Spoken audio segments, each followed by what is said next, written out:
হযরত মুআয রাদিয়াল্লাহু আনহুকে আফরা নিয়ে আসতে, ইয়া নবী আল্লাহ, ইয়া রাসূলুল্লাহ, মক্কার মধ্যে কাফেররা তাকে বহুত কষ্ট দিছে, আমার স্বামী নাই, আমিও পুরুষ না, আমার বড় কোনো সন্তান নাই, আমার দুইটা ছোট সন্তান আছে, আপনি যুদ্ধের ময়দানে তাদেরকে নিয়ে যান।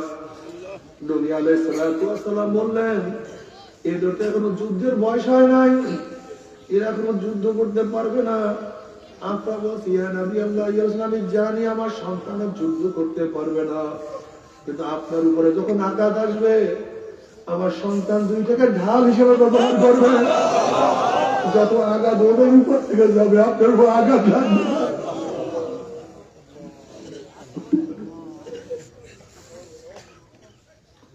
ও আমার যুবক বাবারা, ও মুরব্বী বাবারা, তারাও কিয়ামতের ময়দানে উঠবে, তুমি আমিও কিয়ামতের ময়দানে উঠবো। আব্দুল্লাহ ইবনে হুযায়ফা কিয়ামতের ময়দানে উঠবে, মুআয কিয়ামতের ময়দানে উঠবে,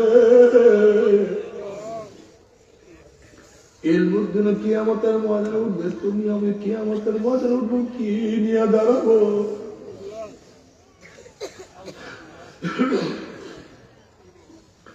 আমার নবীর সামনে কোন লজ্জায় মুখ দেখাবো জানি না,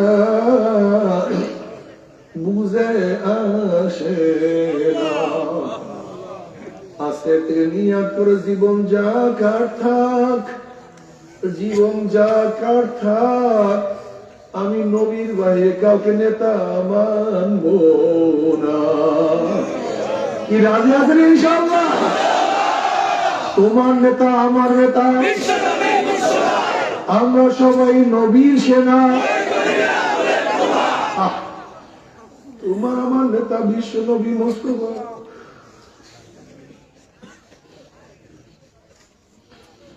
যারা নবী আলাইহিস সালাতু ওয়াস সালাম নেতা মানে কিয়ামতের ময়দানে উঠবা, আমার নবী আলাইহিস সালাতু ওয়াস সালাম ডাকিয়া নিজের হাতে হাউজে কাউসারের পানি পান করাইয়া দিবে।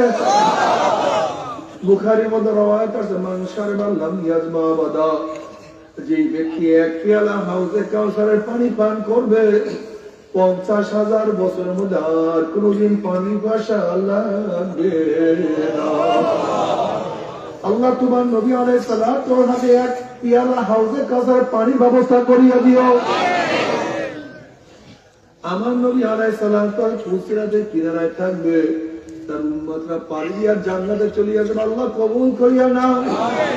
কিন্তু যারা আমার নবীকে নেতা মানবা না, নবীর আদর্শকে পছন্দ করবা না, নবীর নীতিকে